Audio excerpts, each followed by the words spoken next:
السلام علیکم ورحمۃ اللہ وبرکاتہ۔ تصوف کی کلاس میں آج ہم بات کریں گے تصور شیخ، عشق مجازی اور سما کے بارے میں۔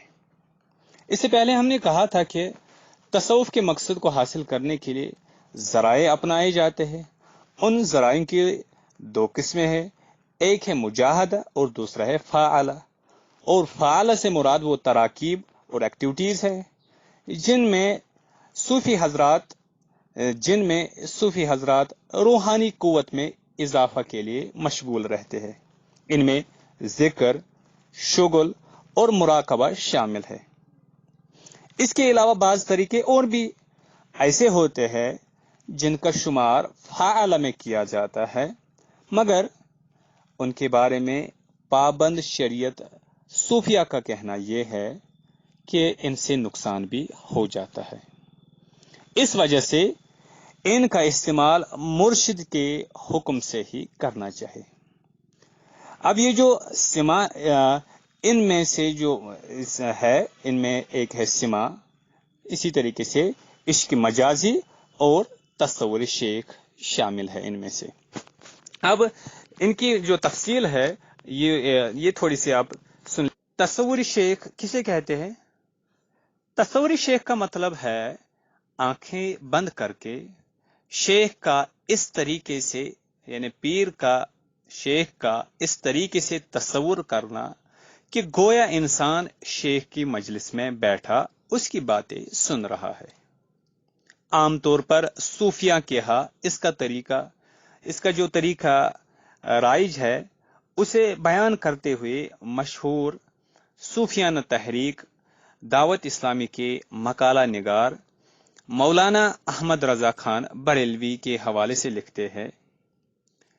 وہ لکھتے ہیں، خلوت یعنی تنہائی میں آوازوں سے دور، روبہ مکان شیخ یعنی مرشد کے گھر کی طرف منہ کر کے، اور وصال ہو گیا ہو تو جس طرف، یعنی انتقال ہو گیا ہو شیخ کا تو جس طرف مزار شیخ ہو ادھر متوجہ بیٹھے، محض خاموشی، با ادب، با کمال خشوع خضوع صورت شیخ کا تصور کرے اور اپنے آپ کو ان کے حضور جانے، ان کے پاس حاضر جانے، اور یہ خیال جمائے کہ سرکار مدینہ صلی اللہ علیہ وسلم سے انوار و فیض شیخ کے قلب پر فائز ہو رہے ہیں، اور میرا قلب شیخ کے نیچے بحالات دریزہ گری یعنی گدا گری میں لگا ہوا ہے، اور اس میں سے انوار و فیوز ابل کر میرے دل میں آ رہے ہیں۔ اس تصور کو بڑھائے یہاں تک کہ جم جائے اور تکلف کی حاجت نہ رہے۔ اس کی انتہا پر صورت شیخ یعنی پیر و مرشد کا چہرہ مبارک خود متمثل ہو کر مرید کے ساتھ رہے گی، اور انشاءاللہ عز و جل اللہ اور رسول صلی اللہ علیہ وسلم کی عطا سے ہر کام میں مدد کرے گی، اور اس راہ میں جو مشکل اسے پیش آئے گی اس کا حل بتائے گی۔ یہ ہے کہنا مقالہ نگار کا مولانا رضا خان بریلوی کے حوالے سے۔ بریلوی مکتب فکر کے صوفی حلقوں میں تصور شیخ سے عام طور پر کام لیا جاتا ہے اور اسے بڑی برکت کا باعث سمجھا جاتا ہے۔